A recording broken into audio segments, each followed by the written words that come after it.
sixth seal, the sixth seal.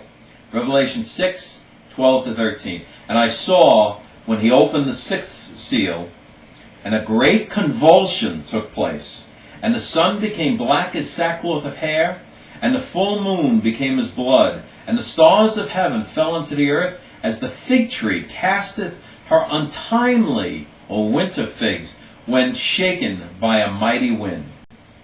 Okay. Here we have the great convulsion of nature and its effects in the heavens. It is impossible for us to take this as being symbolic, or as other than what it literally says. The problems of the symbolical interpretation are insurmountable, while no difficulties whatsoever plague the literal interpretation. For according to some interpreters, this seal was fulfilled at the conversion of Constantine. Look, heaven is taken as the symbol of the invented term political heaven. According to others, it was fulfilled in the French Revolution of 1798, even more preposterous. Look, is it not better for us to believe what God says? In Haggai 2:6-7, he has foretold the events of this seal and has connected them, as in Matthew 24, with the immediate advent of the Son of Man. Thus saith the Lord of hosts, yet once it is a little while, and I will shake the heavens and the earth, and the sea and the dry land, and I will shake all nations, and the desire of all nations shall come. Here, the great convulsion of the sixth seal is clearly foretold. Now, I say convulsion because the word that's used here, seismos, means so much more than a mere earthquake, as the context clearly shows. There is to be a convulsion of the nations, which is spoken of as distinct from that of the heavens, and is to immediately precede the revelation of Christ and the glory of the temple. Haggai again foretells it in chapter 2, verses 21-22, and again distinguishes between the heavens and the earth. That's what he says. And I will shake the heavens and the earth, and I will overthrow the throne of kingdoms, and I will destroy the strength of the kingdoms of the Gentiles, and I will overthrow the chariots and those that ride in them. Having spoken of the great convulsion and its effect in the heavens, the prophecy again speaks of the convulsion and its effects on the earth. Revelation 6:14, and the heaven parted asunder as a scroll rolling itself up, and every mountain and island were moved out of their places. Now this is referred to in Matthew 24:35, and is foretold in Isaiah 64:4, where we have exactly the same phenomena described. In Revelation 6:15-17, Revelation 6:15-17 is what we read. And the kings of the earth, and the great men, the civil officers of state, and the chief captains, the military officers, and the rich men, and the mighty men, and every bondman and free man hid themselves in the caves, and into the rocks of the mountains. And they say unto the mountains and to the rocks, fall on us, and hide us from the face of him that sitteth on the throne, and from the wrath of the Lamb, because the day, the great day of his wrath is come, and who is able to stand? Similar phenomena are again mentioned under the fourth trumpet and the seventh vial in Revelation 16:20, showing that we have in the sixth seal the preliminary announcement of that which will take place immediately after the tribulation of those days, as we see in Matthew 24:29, and immediately before the personal advent of Christ.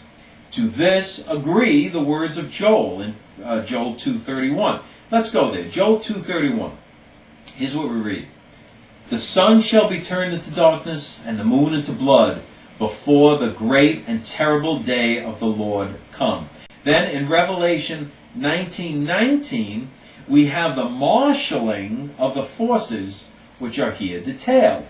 If the words describing the awful judgments of the great day of his wrath are to be interpreted of any past event, preterist, in the history of the present time, then what words are to describe the future judgments, which the Old Testament foretells? Look, language seems useless for the purpose of revelation and instruction if, as we are told, this seal exhibits the overthrow of paganism, or at the conversion of Constantine, or whatever. The ancient historian Eusebius pictures that scene as one of joy and gladness with Constantine, and he likens it to the coming of the promised kingdom.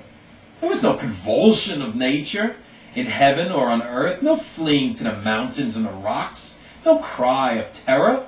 The sun was bright and the sky was cloudless, instead of being black as sackcloth of hair. So, we arrive at the end of the first 6 seals. It is a summary of the judgments distributed over the whole book.